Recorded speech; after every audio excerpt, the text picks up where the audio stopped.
Hello दोस्तों, नमस्कार। मैं आपके सामने आज एक टॉपिक पंचप्रयाग को लेकर आया हूँ और उसके सामने समझेंगे कि पंचप्रयाग में कौन सी दो नदियों का संगम होता है। बहुत से बच्चे क्या है, पंचप्रयाग में डिस्टर्ब रहते हैं कि कौन सी नदी का संगम किस नदी से किस प्रयाग पर हो रहा है। आज मैं आपको ये स्पष्ट कर दूंगा कि पंचप्रयाग, इसका मतलब पांचों प्रयाग जो हैं वो कौन से राज्य में हैं और उन पर कौन सी नदियों का मिलन हो रहा है ना। तो ये देखो हम समझेंगे। देखो यहाँ पर सबसे पहले हम लोगों को समझना है कि देखो यहाँ पर है यमुनोत्री। यमुनोत्री से जो नदी निकली है वो यमुना नदी निकली है। ठीक है, यमुनोत्री ग्लेशियर से कौन सी नदी निकली है? यमुना नदी निकली है। यहाँ पर थोड़ा आगे और बढ़ेंगे, थोड़ा ऊपर नीचे की दूरी है, हमने लगभग थोड़ा एक ही लेवल में बना दिया है। तो यहाँ पर क्या अगला जो जैसे भागीरथी नदी है वो गंगोत्री से निकली है। ठीक है, गंगोत्री ग्लेशियर से निकली है और इसका गौमुख नामक स्थान से निकली है। ये गौमुख जो है, गंगोत्री जो है वो क्या उत्तराखंड में पड़ता है। उत्तरकाशी जिले से गंगा नदी निकलती है जो उत्तराखंड में पड़ता है। ठीक है, जब ये गंगा नदी निकलती है तो इसका नाम भागीरथी होता है। ठीक है, और भागीरथ आगे चलकर क्या देवप्रयाग के बाद इसका नाम गंगा हो जाता है। कभी पूछा जाए कि क्या गंगा जब निकलती है तो उसका नाम क्या होता है, तो उसका नाम भागीरथी होता है। भागीरथी क्या, उसके बाद देवप्रयाग के बाद इसका नाम गंगा पड़ जाता है।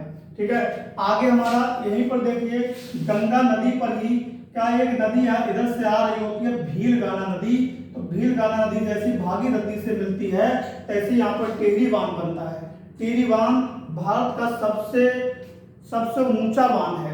टिहरी बांध क्या है? भारत का सबसे ऊंचा बांध है जो भागीरथी नदी पर बना है। ठीक है, भागीरथी नदी पर जब क्या भीलगाना नदी क्या है, भागीरथी नदी से मिलती है। ठीक है, अब आगे देखिए, जैसे इधर क्या केदारनाथ है, केदारनाथ से एक नदी आ रही होती है मंदाकिनी नदी। ठीक है, ये वही नदी है जब केदारनाथ में क्या तबाही मची थी।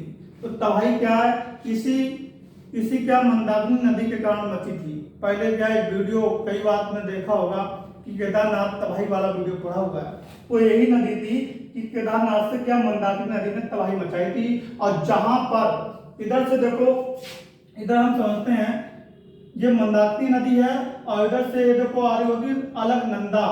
तो अलकनंदा नदी और मंदाकिनी नदी जहां पर मिलती है तो उस स्थान को रुद्रप्रयाग कहा जाता है। ठीक है, तो रुद्रप्रयाग है। ऐसे ही क्या है, यहाँ पर देखो ये भागीरथी नदी और क्या इधर से अलकनंदा नदी आ रही होती है। तो भागीरथी और अलकनंदा नदी जहां पर मिलती है उस स्थान को देवप्रयाग कहा गया है। ठीक है, इधर से ऐसे ही बद्रीनाथ यहाँ पर सप्तपंथ हिमानी से अलकनंदा निकली है। आगे इधर से क्या विष्णु गंगा आ रही होती है और उधर से धौली गंगा आ रही होती है। धौली गंगा और विष्णु गंगा आपस में मिल जाती है तो यहाँ पर जो स्थान बनता है उसको हम कहते हैं विष्णु प्रयाग। तो विष्णु प्रयाग क्या हमारा है, क्या है धौली गंगा। तो धौली गंगा और विष्णु गंगा के मिलन संगम पर क्या विष्णु प्रयाग है ना। और ये दोनों के मिलने से यहाँ पर अलकनंदा निकलती है, अलकनंदा नदी बनती है, इसका नाम अलकनंदा हो जाता है। ऐसे अलकनंदा आगे बढ़ती है तो इधर से क्या नेपाल की तरफ से नंदाकिनी नदी आ रही होती है। नंदाकिनी नदी जब क्या है अलकनंदा से मिलती है तो क्या है, तो अलकनंदा से ऐसे नंदाकिनी मिलेगी तब यहाँ पर एक स्थान बनता है, वो है नंदप्रयाग। नंदप्रयाग क्या है, नंदप्रयाग अलकनंदा और नंदाकिनी के मिलने से जो संगम पर जो स्थान आता है वो क्या है, नंदप्रयाग है। ऐसे ही इधर से एक नदी आ रही होती पिंडारी नदी, पिंडारी नदी भी कहते हैं। तो पिंडारी नदी जब अलकनंदा नदी से मिलती है तो वहां पर जो स्थान पड़ता है वो क्या है, कर्णप्रयाग है।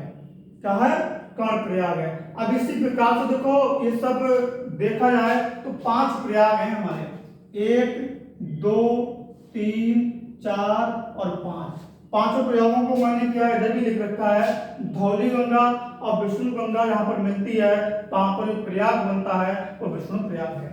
अलकनंदा और नंदाकिनी जहां पर मिलती है वो प्रयाग हमारा है नंद प्रयाग।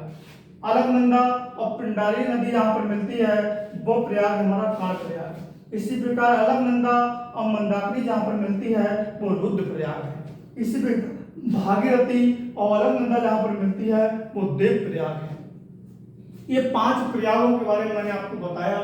अगले वीडियो में आपको क्या है, गंगा के किनारे बसे शहरों का मैं वर्णन करूंगा और उसमें लगभग 50 से 60 शहर मैं सारा शहर लाऊंगा और आपको बताऊंगा कि एक टॉपिक बहुत इम्पोर्टेंट होता है कि बच्चे क्या है कुछ शहरों को पढ़ लेते हैं, जब पेपर में कुछ ऐसा शहर आता है तो वो नहीं कर पाते हैं। तो गंगा तंत्र की पूरी जानकारी में क्या है अगले वीडियो में लाऊंगा, क्योंकि यहाँ पर केवल मैं क्या है इलाहाबाद तक, यहाँ पर इलाहाबाद है, यहाँ पर क्या है इलाहाबाद संगम पर क्या है यमुना और गंगा नदी क्या है आपस में मिल जाती है। यह है इलाहाबाद। इलाहाबाद के बाद का जो गंगा नदी क्या है वहाँ मतलब बंगाल तक जाती है, तो बंगाल में इसका नाम क्या है, गंगा का नाम क्या है पद्मा हो जाता है। ठीक है, एक बार गंगा नदी का नाम भागीरथी और पड़ जाता है, बीच में बनता है। ठीक है, अब मैं क्या कल अगली वीडियो में बताऊंगा, लेकिन ये बात ध्यान रखना, गंगा जब निकलती है तो भागीरथी होती है और देवप्रयाग के बाद इसका नाम गंगा हो जाता है। यहाँ पर क्या देवप्रयाग के बाद यहाँ पर ऋषिकेश, यहाँ पर हरिद्वार के बाद क्या यूपी स्टार्ट हो जाता है। ठीक, सबसे ज्यादा क्या गंगा नदी अगर बहती है तो यूपी में ही बहती है। ठीक है, सबसे लंबी क्या है लंबाई दूरी तय करती है वो यूपी राज्य में तय करती है। अगली वीडियो में क्या नेक्स्ट चीज बताऊंगा मैं।